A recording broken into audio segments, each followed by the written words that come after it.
हमारे ठाकुर जी, आज की यह कथा विशेष है। बड़ा आनंद आएगा कथा को सुनकर। एक बार एक बहुत बड़े संत अपने एक शिष्य के साथ दिल्ली से वृंदावन को वापस जा रहे थे। रास्ते में उनकी कार खराब हो गई। वहीं पास में एक ढाबा था। शिष्य ने संत को वहां चलकर थोड़ा आराम करने का आग्रह किया, जब तक कार ठीक न हो जाए या कोई दूसरा इंतजाम न हो जाए।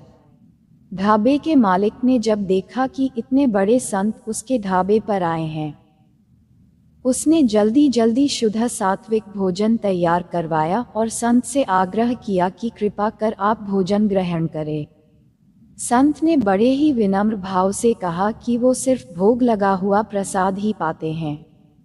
ढाबे का मालिक बहुत निराश हुआ और शिष्य भी दुखी था कि संत ने सुबह से कुछ खाया नहीं है।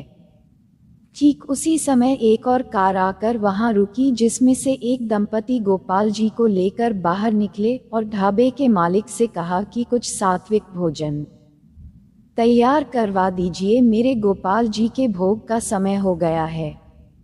उन्होंने बताया कि वो लोग वृंदावन से दिल्ली अपने घर वापस जा रहे थे। रास्ते में एक दुर्घटना की वजह से वे समय से घर नहीं पहुंच सके हैं और अब उनके गोपाल जी के भोग का समय हो गया है। प्रभु की इस लीला को देखकर ढाबे के मालिक और शिष्य दोनों की आंखें भर आए। संत के लिए बनाया हुआ भोजन गोपाल जी को भोग लगाया, फिर वो प्रसाद संत के पास लेकर गए।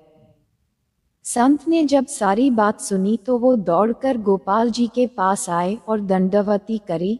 संत के आंसू रुकने का नाम ही नहीं ले रहे थे। संत ने कहा, कन्हैया, आज तूने मेरे लिए इस ढाबे पर जहां प्याज लहसुन की गंध से मेरे लिए ही बैठना कठिन हो रहा था, वहां तूने मेरे लिए आकार भोग लगाया कि मैं भूखा न रह जाऊं। धन्य है तू जो अपने तुच्छ से तुच्छ भक्त के लिए भी कुछ भी करने को तैयार है। उस संत ने प्रसाद को माथे से लगाया। उसे आज वो प्रसाद अमृत से भी ज्यादा मीठा लग रहा था। दूसरी तरफ ढाबे वाला सोच रहा था, धन्य है तू सांवरे, मैं तो घर पर तुझे सिर्फ कभी कभी कुछ मीठा ले जाकर लगा देता हूँ, वो भी बीबी के कहने से, और तू मेरी संत की प्रसाद पवाने की इच्छा पूरी करने खुद ही चल कर आ गया। तेरी कृपा और करुणा का कोई पार नहीं है कान्हा।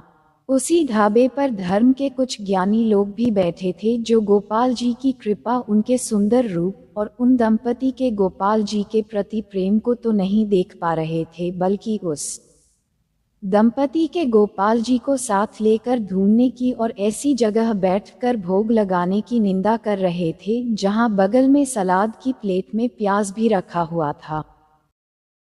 नजर भी हमारी है, नजरिया भी हमारा है, हम देखते वही हैं जो हमारा मन देखना चाहता है।